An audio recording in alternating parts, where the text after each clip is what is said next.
Bonjour et bienvenue à tous pour cette nouvelle recette ensemble. Aujourd'hui, je vous propose un risotto à l'encre de sèche avec un filet de dorade. Une casserole, un feu doux, je mets un petit peu d'huile d'olive et ensuite j'y mets mes échalotes finement ciselées. Je les laisse blondir à feu doux. Il ne faut surtout pas qu'elles prennent de la couleur, simplement translucide. Les échalotes sont maintenant translucides. Je vais pouvoir ajouter le risotto. Ça y est, le risotto est maintenant nacré. Je prends donc mon vin blanc que je verse. J'ai rajouté l'ail et comme vous le voyez, le vin blanc a pratiquement disparu. C'est à ce moment-là que je vais commencer à mettre mon fumet de poisson. Si vous ne voulez pas avoir, comme on dit, du plâtre, il faut réduire tout doucement le fumet dans le risotto et non pas ajouter tout votre fumet de poisson. Allez, je rajoute un petit peu de crème. La crème a donc été absorbée par le riz. On va maintenant pouvoir rajouter l'encre de sèche.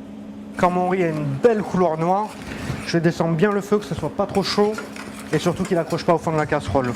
Voilà, le risotto est maintenant prêt. Je vais maintenant préparer le filet de dorade et la sèche. Rien de compliqué, ne vous inquiétez pas.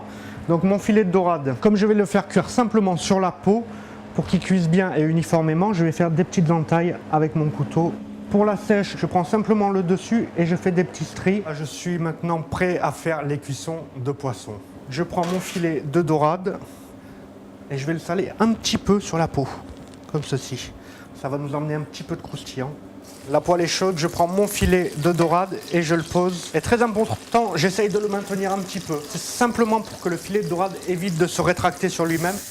Voilà, ma sèche commence à bien dorer. C'est à ce stade-là que je vais pouvoir ajouter un tout petit peu de persillade. Je retourne ma dorade pour quelques secondes.